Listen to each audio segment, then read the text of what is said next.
Hi, നല്ല അടിപൊളി സുഖിയൻ. അതെങ്ങനെയാണ് ഉണ്ടാക്കണേന്ന് നമുക്കൊന്ന് നോക്കാം അല്ലേ. ഞാൻ ദേ ഒരു ഗ്ലാസ് ചെറുപയർ എടുത്ത് വെച്ചിട്ടുണ്ട്. അത് കഴുകി വെള്ളമെല്ലാം പോയി കഴിഞ്ഞിട്ട് ചെറുപയറിൻ്റെ ഒപ്പം തന്നെ വെള്ളം വെച്ചിട്ടുള്ളൂ കേട്ടോ, സമം വെച്ചു. ദേ ഇതുപോലെ വറ്റിച്ചെടുത്തു വേവിച്ച്. അതിനുശേഷം ഒരു 3 ഉണ്ട ശർക്കര എന്ന് പറയാം, അത്ര എടുത്തിട്ട് നല്ലപോലെ ഉരുക്കി ഒരു ടേബിൾ സ്പൂൺ വെള്ളം ഒഴിച്ച്, അല്ലെങ്കിൽ 1-2 ആയാലും കുഴപ്പമില്ല, ഒഴിച്ച് അത് ഉരുക്കിയതിന് ശേഷം അതിലേക്ക് അരിച്ചൊക്കെ വെച്ചു റെഡിയാക്കി. ഇനി നമ്മൾ വേവിച്ച് വെച്ചേക്കുന്ന ചെറുപയറും 5-6 ഏലക്കയും കൂടെ ഇട്ടിട്ട് മിക്സിയുടെ ജാറിലിട്ടൊന്ന് പൊടിച്ചെടുത്തു നല്ലപോലെ.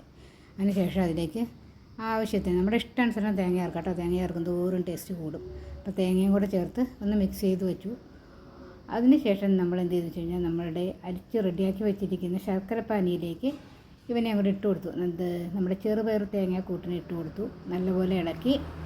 അപ്പോൾ ഈ പാകത്തിന് ഇങ്ങനെ കട്ടിയായിട്ട് വരണം. അതേ പാകത്തിന് ഇളക്കി. ഇച്ചിരി വെള്ളം കൂടുതലാണെങ്കിൽ തീ കത്തിച്ചിട്ട് തന്നെ യോജിപ്പിക്കാം. വെള്ളം കുറവാണെന്നുണ്ടെങ്കിൽ നമുക്ക് തീ ഓഫാക്കിയിട്ട് യോജിപ്പിച്ചെടുക്കാം. അങ്ങനെ റെഡിയാക്കി വെച്ചിരിക്കുന്ന ഇവനെ എടുത്തിട്ട് കയ്യിലേക്ക് എടുത്ത് ഇങ്ങനെ ചെറിയ ചെറിയ ഉരുളകളാക്കി മാറ്റാം. അപ്പോൾ ഇത് ആറി വന്നതിന് ശേഷം ചെയ്യണം, ഇല്ലെങ്കിൽ കൈ പൊള്ളും. ആറി വന്നാലും നമുക്കിത് ഉരുട്ടാനൊക്കെ പറ്റും കേട്ടോ. അങ്ങനെ റെഡിയാക്കി വെച്ചതിന് ശേഷം അടുത്ത പരിപാടി എന്താ വെച്ച് കഴിഞ്ഞാൽ നമ്മൾ എലൈറ്റിൻ്റെ മൈദയാണ് കേട്ടോ മിക്കവാറും എടുക്കാറ്. ഭൂരിഭാഗം അത് തന്നെ നമ്മൾ എടുക്കുക. അപ്പോൾ നമ്മുടെ മൈദയൊക്കെ എടുത്ത് വെച്ചിട്ടുണ്ട്. അത് പാത്രത്തിലേക്ക് ഇടാൻ നോക്കിയിട്ട് അങ്ങോട്ട് വീഴണില്ല. എന്തടാ, വീണ് കിട്ടി. അപ്പോൾ നമുക്ക് ആവശ്യത്തിനുള്ള മൈദ, നമ്മുടെ കൂട്ടിൻ്റെ ഒരു ഉദ്ദേശ അളവ് നമുക്കുണ്ടല്ലോ, അതനുസരിച്ചിട്ടുള്ള മൈദ എടുത്തിട്ടു. ഇനി പോരാന്നുണ്ടെങ്കിൽ രണ്ടാമത് കലക്കി എടുക്കാമല്ലോ. പിന്നെ 1 സ്പൂൺ അരിപ്പൊടിയും കൂടെ ഇട്ടു കേട്ടോ, ഒരു ക്രിസ്പിയൊക്കെ കിട്ടിക്കോട്ടെ എന്ന് വിചാരിച്ചിട്ട്. പിന്നെ ഒരു നുള്ളുപ്പും കൂടെ ചേർത്ത് കൊടുത്തു. അതിൻ്റെ പാകത്തിന്, ആ മാവിൻ്റെ ഗ്രേവിക്ക് പാകത്തിനുള്ള ഉപ്പും ചേർത്ത് കൊടുത്തു. അതിനുശേഷം നമുക്ക് ആവശ്യത്തിന് കുറേശ്ശെയായിട്ട് വെള്ളം ഒഴിച്ചിട്ട് നമുക്ക് പിന്നെ അങ്ങോട്ട് കലക്കിയെടുക്കാം. അപ്പോൾ വെള്ളം ഒഴിക്കുമ്പോൾ ഒന്നിച്ചങ്ങോട്ട് ഒഴിക്കുകയൊന്നും വേണ്ട കേട്ടോ. എന്ന് വെച്ചിട്ട് ഇപ്പോൾ അതേ കണ്ടില്ലേ, ഈ പാകത്തിന് അങ്ങോട്ട് കുഴച്ചെടുക്കണം.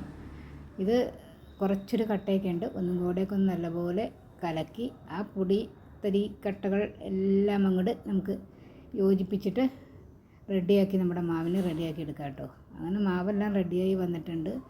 ഇത്തിരീശ കട്ടകൾ എന്നാലും തരിയൊക്കെ ഉണ്ട്. അത് ഇങ്ങനെയൊക്കെ നമുക്ക് അങ്ങോട്ട് ഉടച്ചു കൊടുത്ത് റെഡിയാക്കാം.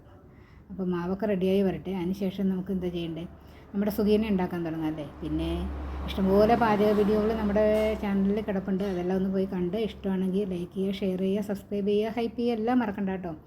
അപ്പോൾ അതിനുശേഷം നമ്മളുടെ ചെറുപയർ കൂട്ടിനെ ഇതേമാതിരി ഉരുട്ടി എടുത്ത് വയ്ക്കാം. അതായത് ഓരോ പ്രാവശ്യം നമ്മൾ ഉരുട്ടി മാവിൽ മുക്കുമ്പോൾ നമ്മുടെ കയ്യിൽ മാവാകും. അതിനുശേഷം വീണ്ടും കഴുകാൻ നിൽക്കണം, ഉരുട്ടാൻ എടുക്കണമെങ്കിൽ. അപ്പോൾ അതിലൊക്കെ എളുപ്പ പരിപാടി എന്ന് പറഞ്ഞു കഴിഞ്ഞാൽ ആദ്യമേ തന്നെ ഇങ്ങനെ അങ്ങോട്ട് ഉരുട്ടി വെച്ചതിന് ശേഷം നമ്മുടെ റെഡിയാക്കി ഉരുളകളൊക്കെ റെഡിയാക്കി കഴിഞ്ഞിട്ട് നമുക്ക് ഉണ്ടാക്കാൻ തുടങ്ങാം. അപ്പോൾ വെളിച്ചെണ്ണ ചൂടായി വന്നിട്ടുണ്ട്. ഇനി ഓരോ ഉരുളകളെ എടുത്ത് നമ്മുടെ മാവിലേക്ക് മുക്കിയതാ. മാവിൽ ഇങ്ങനെ പൊതിഞ്ഞിരിക്കണം ഉരുളയിൽ.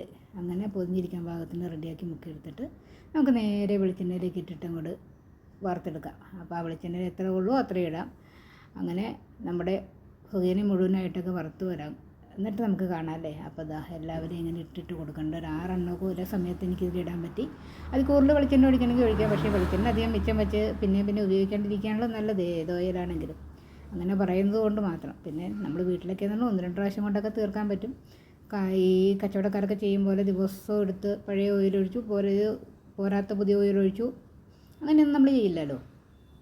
അപ്പോൾ നമുക്ക് എന്തായാലും കഴിയുന്നതും ആവശ്യത്തിനുള്ള ഓയിൽ ഉപയോഗിക്കുക. അതല്ല ഇത്തിരി കൂടിപ്പോയാലും ഒരു പപ്പടമൊക്കെ കാച്ചിക്കഴിഞ്ഞാൽ അങ്ങോട്ട് തീരും. അപ്പോൾ തന്നെ കാച്ചി വെച്ചേക്കുക. പിന്നെ പ്രശ്നം കഴിഞ്ഞില്ലേ. വെളിച്ചെണ്ണ ബാക്കി വന്നു എന്നുള്ള പ്രശ്നമോ ഇനി അത് നമ്മുടെ ശരീരത്തിനെ ബാധിക്കുന്നുള്ള പ്രശ്നമൊന്നും വന്നില്ല. അപ്പോൾ എന്തായാലും നമ്മുടെ ഇതൊക്കെ റെഡിയായി വന്നിട്ടുണ്ട്. ഇനി കോരി എടുക്കാം കേട്ടോ. അയ്യടാ ചാടിപ്പോയി 2 പേര് താഴേക്ക്. സാറില്ല, ബാക്കിയുള്ളവരെ നമുക്ക് കോരിയെടുക്കാം. കോരിയെടുത്തതിന് ശേഷം എന്തായാലും മുഴുവനൊന്നും വറുത്ത് കോരിയിട്ടില്ല, വറുത്ത് കോരിയത് കാണാം നമുക്ക്. അപ്പോൾ ഇഷ്ടമായ സപ്പോർട്ട് ചെയ്യുക.